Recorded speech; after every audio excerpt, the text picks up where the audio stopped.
Southampton have had a disappointing 22-23 Premier League campaign. They sacked Ralph Hasenhüttl, replaced him with Nathan Jones, sacked him, replaced him with Ruben Selles till the end of the season, and they are currently on the verge of taking on a fourth manager in 12 months in Russell Martin. All of the uncertainty around the club has led to them being relegated from the Premier League, and this could lead to a mass exodus of players as the new manager will want to stamp his authority on a new team. How will they get on though in the Championship? Will they bounce back straight away? Let's find out as FM23 predicts Southampton of 23-24. Let's kick things off by having a little look at the Southampton club info page. We can see that they are now part of the Sky Bet Championship.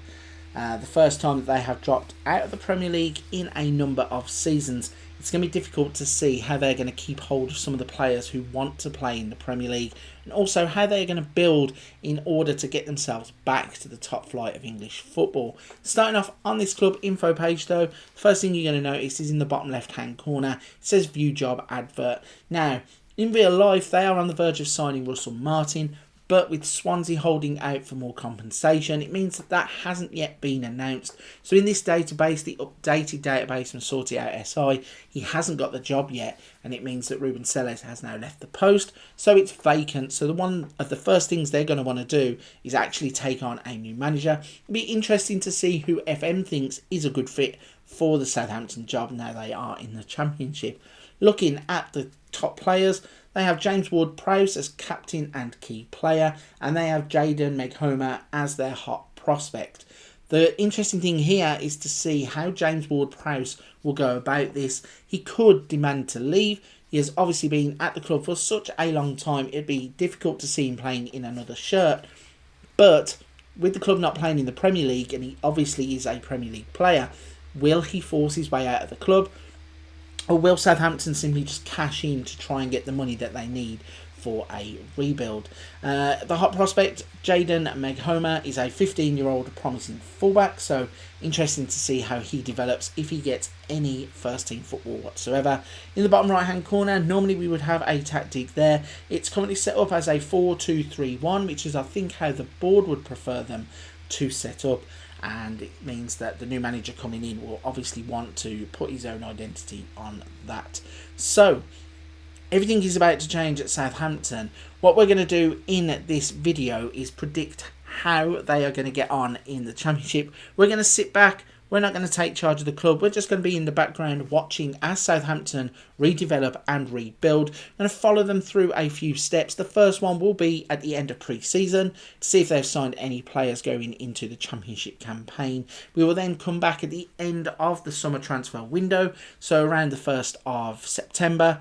We will then go forwards to the end of the January transfer window to see if they've strengthened or been forced to sell any players.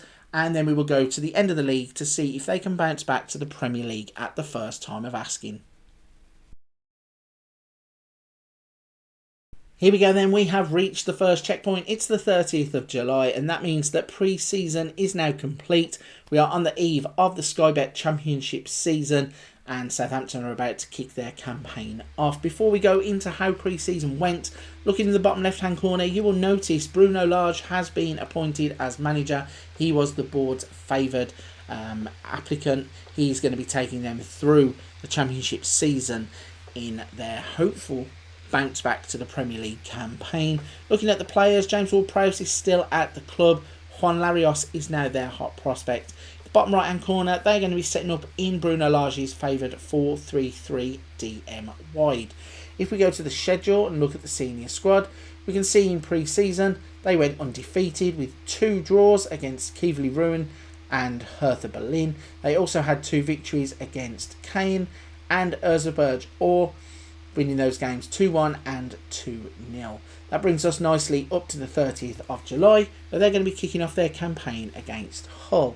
If we have a look at the transfers and the transfer history, now, as this is an updated database, it means it's still based on the 22-23 season, so all of the transfers that you see on the screen here, in terms of players coming in, are transfers that were done in the previous season. They haven't started to spend the parachute money from the Premier League yet. The only dealings that they have done is allowed 3 players to go out on loan, and they have gone to a variety of clubs. Ross County and Gotsby. So, with no new faces coming in yet, Bruno Lage is going to start stamping his authority on the team pretty soon. The next thing we are going to do is jump forwards to around the 2nd of September to see if they do start to spend that parachute money and if they are going to start off the Sky Bet Championship in style.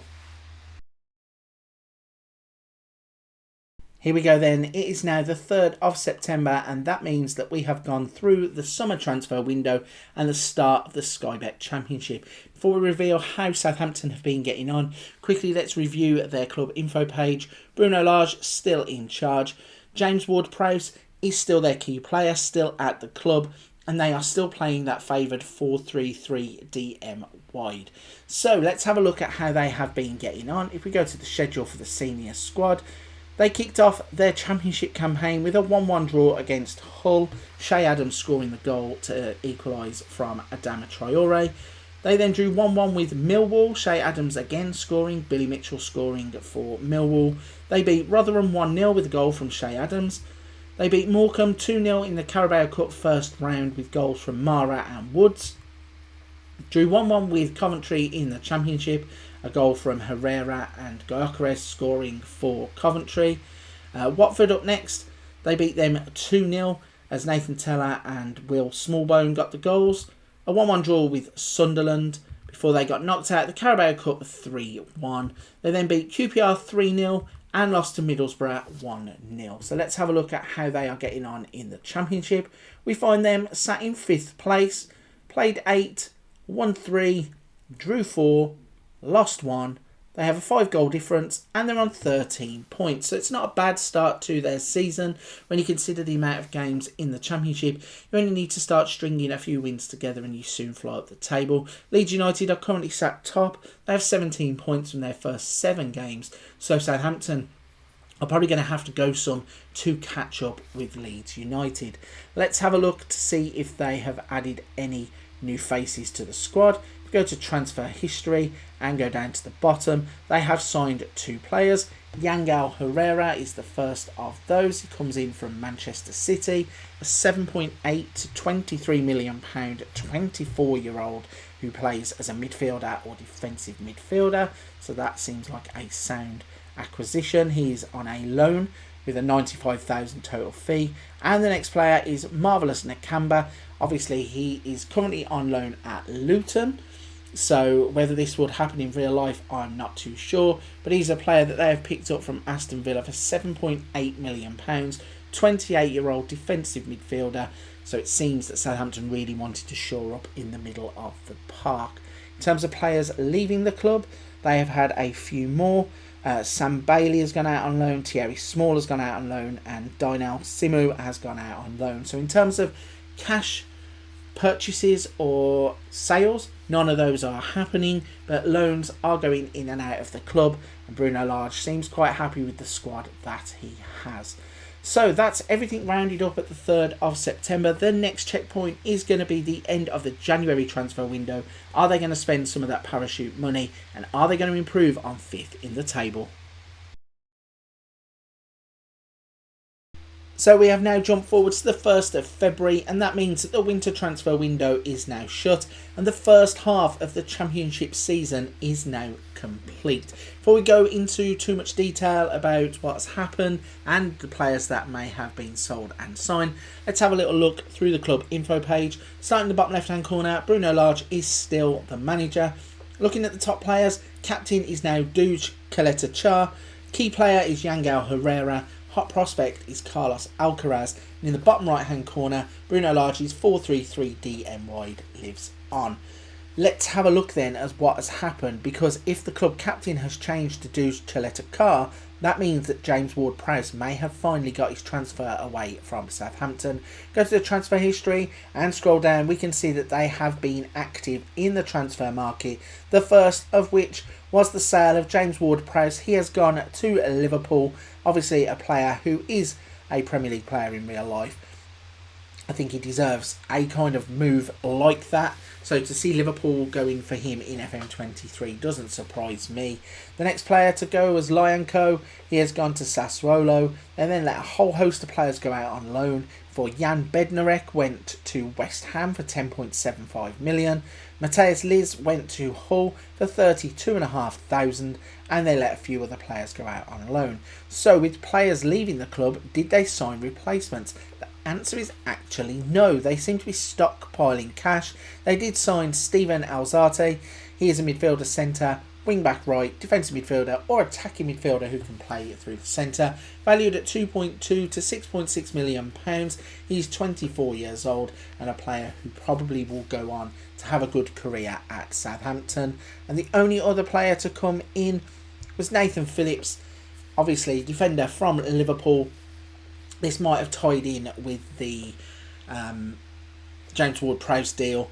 I think he's on loan, and then it said he was joining permanently at the end of the season, so on the 1st of July. So another investment there, 25 years old, £2.9 million. It seems to be a pretty smart deal to get a Premier League player in the Championship. So with those players signed, and they seem to be stockpiling a bit of cash, what has been happening in the league? If we go to the senior squad, we can see that since we left off, they have carried on that impressive form, and they have been winning quite a few games.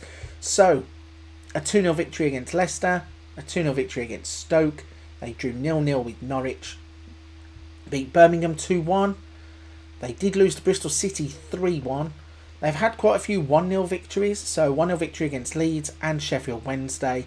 They then drew back-to-back games with Blackburn and Plymouth before they went on a run of wins against Swansea, Preston, West Brom, Huddersfield and Ipswich. They then drew against Preston before picking back up with the winning ways against Leicester. They beat Stoke 4-1 in the Championship, beat Sutton 2-0 in the FA Cup third round.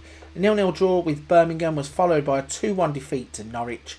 They drew 1-1 with Cardiff, and then they beat Brighton 1-0 in the FA Cup fourth round. So if we go to the Championship and have a look at how the table now stands, as I said, Leeds were running away with it to begin with, and that is continuing to happen. They are 14 points clear of Southampton, but Southampton have worked their way up into second place. They have now played 29, won 15, drew 11, lost 3, goal difference of 20, and they have 56 points. They are level on points with Leicester, and they are opening up a little bit of a gap to Sunderland and Norwich and Middlesbrough respectively. So everything seems to be going well for Southampton at the moment.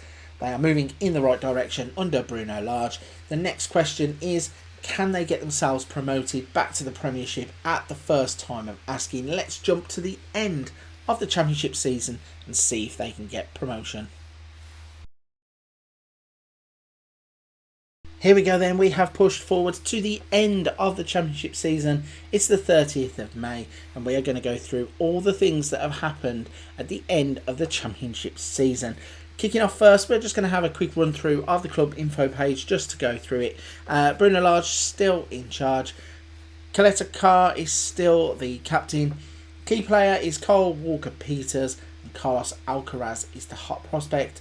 The team played Bruno Lage's trusted 4-3-3 DM wide for the entire season. So let's see what has happened as we go to the Sky Bet Championship. We can see that Southampton have managed to get themselves promoted, but they have had to do it the hard way. They finished in third place in the Championship.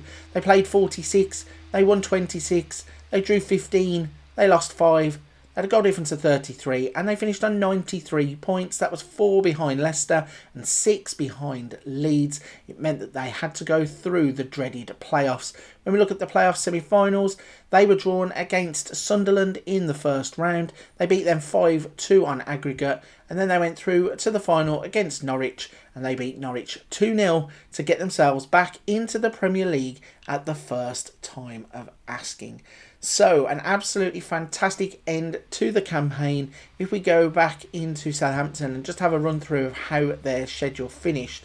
So, a quick look through. They were absolutely fantastic in the second half of the season. So, if we pick back up really here around the Liverpool games, they lost 4-0 to Liverpool in the FA Cup 5th round. That could have easily derailed things, but they went on an amazing winning run, beating Sheffield Wednesday, Blackburn, Plymouth, Millwall, Hull, Coventry, Rotherham in a row. They then drew 2-2 with West Brom before they beat Huddersfield, drew 0-0 with Swansea. The only game that they lost was on the last day of the season against Ipswich. Now, if we go back to the Championship, did that cost them automatic promotion? So they finished 4 points behind Leicester, so no, even if they would have won that game, they still probably would not have gone up automatically. But they did it the hard way, beating Sunderland 3-1 in the first leg, 2-1 in the second leg, and then they beat Norwich 2-0 in that play-off final. So that means that Bruno Lage has guided them back to the Premier League at the first time of asking, and Football Manager 2023 thinks that in 23-24, Southampton will be getting promoted through the playoffs. Right then, I'm going to start to wrap this one up. If you've enjoyed this video, please don't forget to hit the like and the subscribe button. It helps the channel so much, helps me to continue bringing this kind of content to you. At the moment, I am down to just my microphone and my laptop. As soon as I get my setup sorted, I will be back on your screens. Whether that's a good thing or not, you'll have to let me know in the comments section. But I do plan on coming back on a full-time basis to the content creation, and I hope that by the turn of FM23 into 24, I am firing on all cylinders and back bringing you the best content that I can create. For this one though, I am going to leave it there. If you want to check out some of the other stuff on the channel, there are Let's Plays, Tactics, Wonder Kids, hints, tips and tutorials. If you want to find out how to get this database, that is on the channel too. But for this one, I'm going to leave it there. Big thank you for watching. I'll see you on another video very soon.